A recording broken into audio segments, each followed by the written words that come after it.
രണ്ടെണ്ണം അടിച്ചില്ലെങ്കിൽ എനിക്ക് ഉറക്കം വരില്ല എന്നോട്. കിട്ടണം എനിക്ക് അയാളെ ഉയിന്റെ ഉള്ളിൽ നിന്ന് മന്തി പറഞ്ഞൊരു സാധനം വാങ്ങി തരാന്ന് പറച്ചിൽ തുടങ്ങിട്ടേ കൊറേ ദിവസമായി. എന്താ ഇവിടെ ചരിച്ചു കൊടുക്കണേ? ഇവര് പണിയൊന്നും എടുക്കണില്ല. ഇതുപോലെയല്ല പണി എടുക്കാത്തത്. ഇജാണ് ബലിയും കൂടി നാസാക്കണേ.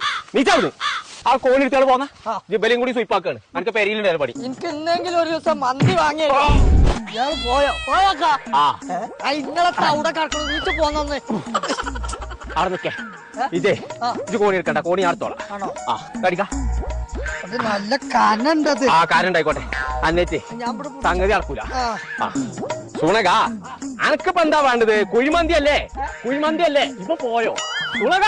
അനക്കിന്ന് കുഴിമന്തി ഇപ്പൊ എവിടെ? ഇപ്പൊ ജിന്ന അടച്ച തമ്പുരാന്. സുണക എവിടക്കാ ഇടക്കിടക്ക് പോണ്ട്? അന്നൊന്ന് പെരിന്തൽമണ്ണ ഫുഡങ്ങാടി കൊണ്ടുപോകും. ജമർ മന്തിക്കാണ് കൊണ്ടുപോകാൻ. ചമ്മന്തി ഒക്കെ തിന്ന എങ്ങനെ ചമ്മന്തി അല്ല, ജമർ മന്തി പറഞ്ഞൊരു ഹോട്ടലുണ്ട്. ആ കുഴിമന്തിന്റെ അയക്കാൾ കൊണ്ടുപോകുന്നു. എന്നാ പോട്ടെ. ആ ഞമ്മളേ ഇജായിമന്ന് വിട്ടാ, ഇത് വിട്ടാ ഞാൻ എടുത്തോളാം. ആ മാറിക്കവിടുന്ന്. ആ കോണി ഞാൻ കൊണ്ടേക്കോളാം. എനിക്കിന്നേ മന്തിന്റെ പീറ കെടുത്തുന്ന ദിവസമാണ് ഞാൻ. ആ ചങ്കള നമ്മളിപ്പോ ഉള്ളത് ജമർ മന്തി എന്ന് പറഞ്ഞ റെസ്റ്റോറന്റിലാട്ടോ. ചിക്കൻ മന്തി, മട്ടൻ മന്തി, ബീഫ് മന്തി, അങ്ങനെ എല്ലാവിധ മന്തികളും, ഷവായ, അൽഫാമ്, നീരാളി, ഇതൊക്കെ കഴിക്കണമെന്നുണ്ടെങ്കിൽ ഇങ്ങോട്ട് പോകുന്നോളിട്ടോ. അപ്പൊ ഞങ്ങള് കായ് എടുത്ത് തിന്നുമ്പോ നമ്മള് ചാതുള്ള സാധനം നിന്നുണ്ട്. അതിനാ നമ്മൾ പറഞ്ഞു ഇങ്ങോട്ട് പോകുന്നോളി നമ്മള് ജമർ മന്തി. അപ്പൊ നമ്മളെ ലൊക്കേഷൻ വരുന്നത് പെരിന്തൽമണ്ണ ഫുഡങ്ങാടി ന്യൂ കാർ പാർക്കിന്റെ തൊട്ടടുത്ത്.